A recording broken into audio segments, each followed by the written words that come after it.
Visit to Golconda Fort and Museum. Golconda Fort is located in Hyderabad, Telangana in India. First, Bastion. Golconda Fort is a huge fort made up of thick walls, and in some places a wall comes out in a round shape called bastion.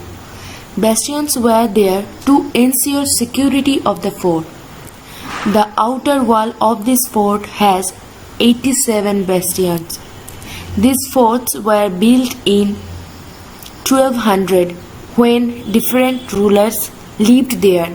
From 1518 to 1687, Qutub Shahi Sultan ruled here. Map of the fort showed many gardens, fields and factories. In the fort, not only the king but many other people like farmers and workers also lived. Fort has two-story buildings. It had big halls and rooms with beautiful carving on the wall. It had a fountain on the roof and a big water tank was also there. Fort has many cannons which were used in the war. There were also big guns, and these guns were made up of bronze. At Fateh Darwaza in the fort, sound echoed, and if anyone speaks at this place, it can be heard at the king's place. Mihrab ark were found in the fort. Talking, whistling and listening to our own echo, we were walking through this mihrab ark. Arrangements for water. The picture shown here is made after seeing a very old painting of those times. Can you think why bullocks have been used here? Use your hand movement to show in which direction the drum attached to the rod moves when the bullocks move. In which direction would the tooth wheel move? Look, this pole shown under the ground joins with another wheel which has a number of pots on it.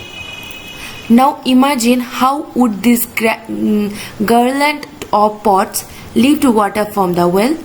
Do you now get some idea about how the tanks could have been filled by lifting water from the wells? Even today, we can see clay pipes in the walls of the fort.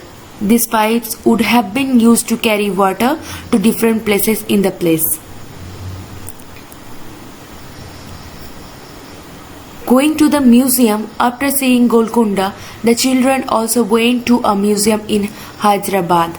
Many old items are kept there. Many things were found when the place around Golconda was dug, like pots, jewelry, swords, etc. Small plate made up of bronze. It is an alloy of copper and tin, ceramic material, etc.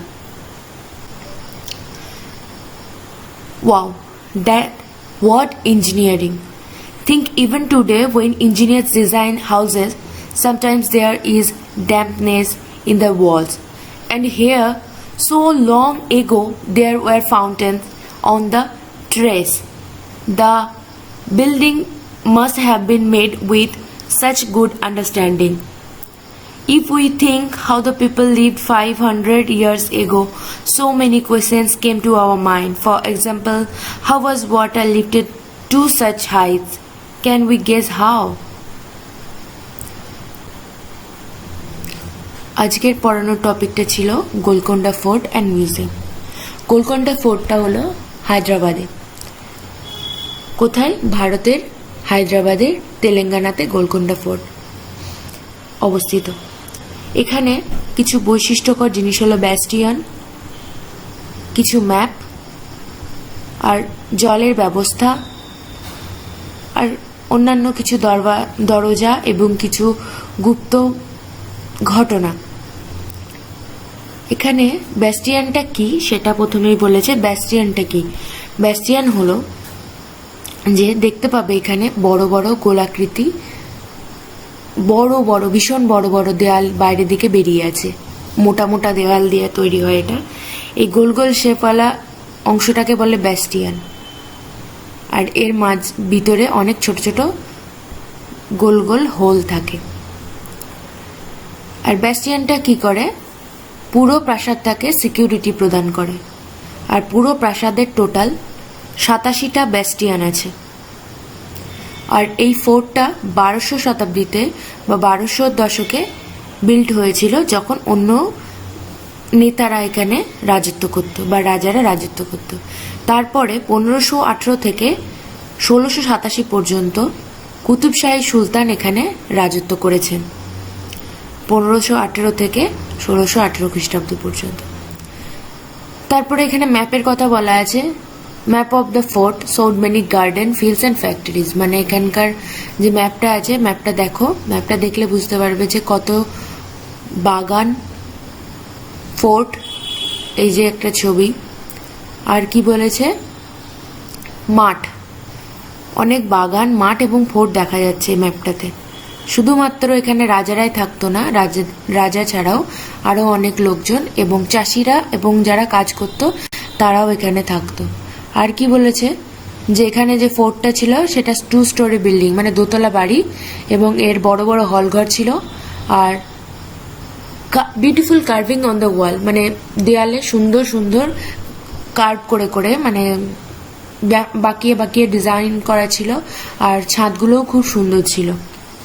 আর এখানে এমনকি তখনকার যুগে water ট্যাঙ্কও ছিল, মানে আমরা শুধুমাত্র এখনো call দেখে থাকি বিভিন্ন জায়গায়, চাপা কল, কিন্তু সেই সময়ও কিন্তু মানে ট্যাঙ্ক ছিল।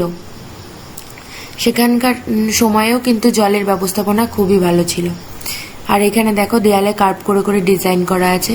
আর একটা ছবিতে দেখতে পাবে দেয়ালের বাইরের দিকে যে কার্ভ করে কি সুন্দর ডিজাইন করা আছে। এখানে একটা কথা বলেছে গোলকোন্ডা ফোর্ট সম্পর্কে, যে ক্যানন, অনেক ক্যানন আছে এখানে।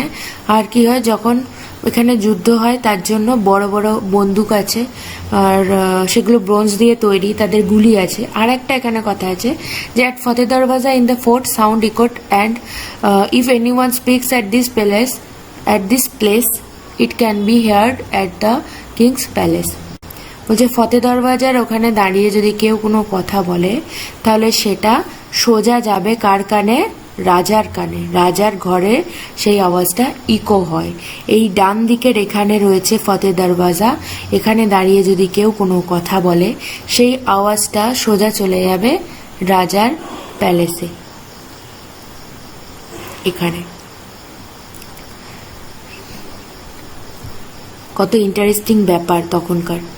তারপরে মেহরব আর্কে বলছে, এখানে আরেকটা জিনিস দেখা গেছে যে মেহরব আর্কে, যে talking, whistling and listening to our own echo we were walking through this Mehrab arch. এই মেহরব আর্ক যেটা আছে সেটা কোথায় দেখা যায় সেটা মনে রাখতে হবে, গোলকোন্ডা ফোর্টে, হায়দ্রাবাদ, তেলেঙ্গানা, ইন্ডিয়া।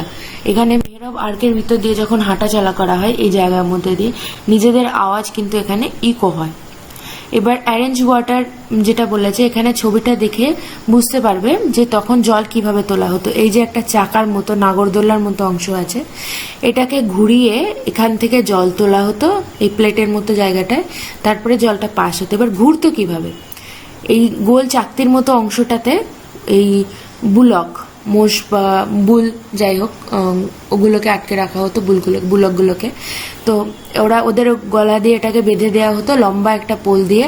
আর এখানে চাবির মতো একটা, দেখেছো আগের যুগে যে গাড়িগুলো হয়, ছোট ছোট খেলনা গাড়ি, তার মধ্যে চাবির মতো থাকতো, যেগুলো চাবি ঘুরিয়ে তারপরে গাড়িটা চলতে শুরু করতো। তারপরে ঘড়ি, আগের ঘড়িগুলো তো দেখবে যে কিভাবে ঘুরে, তো এরকম একটা চাবির মতো অংশ আছে। যখন এই বুলকগুলো ওই চাকতিটাকে ঠেলে ঠেলে ঘোরাবে, তত এই গোল করে চাবিটা ঘুরবে আর জল উঠে এখান দিয়ে পাইপ হয়ে পাস হবে।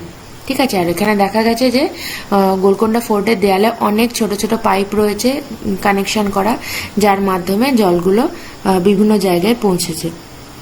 তো তখনকার মানুষেরাও কিন্তু তখনকার লোকেরা আরও নানান রকমভাবে বুদ্ধি খাটিয়ে এইসব কাজ করেছে। আর যখন চিলড্রেনরা মিউজিয়ামে যাচ্ছে, মিউজিয়ামে গিয়ে দেখতে পাচ্ছে তারা নানান রকমের জিনিসপত্র, যেমন বিভিন্ন খাবার দাবারের বাসন কোসন রয়েছে, তারপর ব্যবহার্য জিনিসপত্র, জুয়েলারি দেখতে পেয়েছে, সোয়ার্ড দেখতে পেয়েছে, বিভিন্ন টাইপের জিনিস দেখতে পেয়েছে। আর কি দেখতে পেয়েছে? ব্রোঞ্জের প্লেট দেখতে পেয়েছে, কপার টিনের, ব্রোঞ্জ হচ্ছে copper, it is an alloy of copper and tin. এখানে একটা কোয়েশ্চেন হলো ব্রোঞ্জ কি কি দিয়ে তৈরি? কপার এবং টিন দিয়ে ব্রোঞ্জ তৈরি। আর কি দেখতে পেয়েছে? মাটির তৈরি জিনিসপত্র দেখতে পেয়েছে।